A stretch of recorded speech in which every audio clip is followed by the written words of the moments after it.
NATO says it did not target the embassy and regrets any injuries. A short while ago, I spoke to ITN's Julian Mannion, who was one of the first reporters on the scene.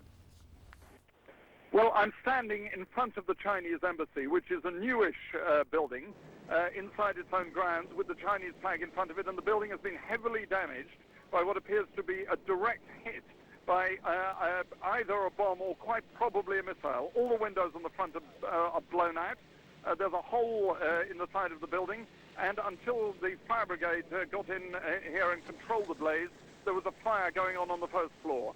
And what we understand is that there have been a number of casualties. We don't know exactly how many, but injured people, including diplomats, have been brought out of the building and taken away for medical treatment. And Yugoslav officials here are doing their best to console the Chinese, and we've actually heard one of them offer the Chinese ambassador somewhere to stay, because clearly if he was intending to stay in his embassy, it's really not possible to do so at the moment. Above all, it must be said that this appears to be a serious NATO blunder, which could have serious diplomatic consequences. And Julian, what has China's stance been on the war in the Balkans? Well, basically one of hostility to the idea of bombing Yugoslavia. But it had been expected up to this point that they would actually abstain in any vote about a possible peacekeeping force for Kosovo and leave the running to the Russians and the Americans, who seem to be hatching some sort of deal. But what effect this will have, obviously, is unpredictable. What can be said is that it has made Chinese here extremely angry. One Chinese, apparently an employee of the embassy, actually attacked an American journalist a short distance from me a little while ago.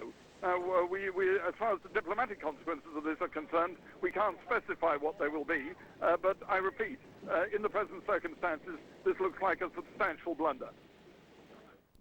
As the UN Security Council went into session to consider Chinese requests to seek condemnation of the NATO bombing, the Chinese ambassador to the UN launched a bitter attack on the action. We are greatly shocked at the NATO's bombing of the Chinese embassy to the Federal Republic of Yugoslavia and the large casualties as a result of the bombing. We strongly condemn NATO's act and would express our indignation. NATO's barbarian act is a gross violation of the United Nations Charter, international law, and the norms governing international relations. It is also a violation of the Geneva Convention. NATO should be responsible for all the consequences.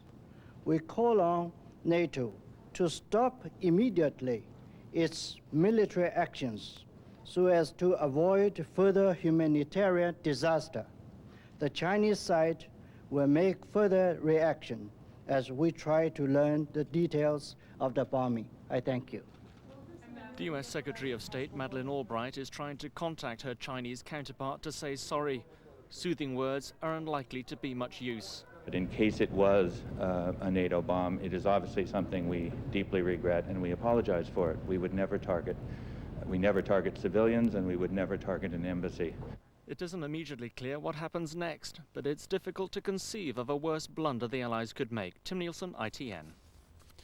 This blunder follows yet another yesterday. Late last night, NATO admitted hitting a market and hospital complex in Niš in an attack which killed 15 people and wounded 70. NATO said its aircraft were using cluster bombs against Niš airfield, but unfortunately it was highly probable that one went astray. News pictures showed several corpses in a street covered with debris. One was of an old woman killed by shrapnel as she carried home vegetables from the market. Other news now, and as the dust settles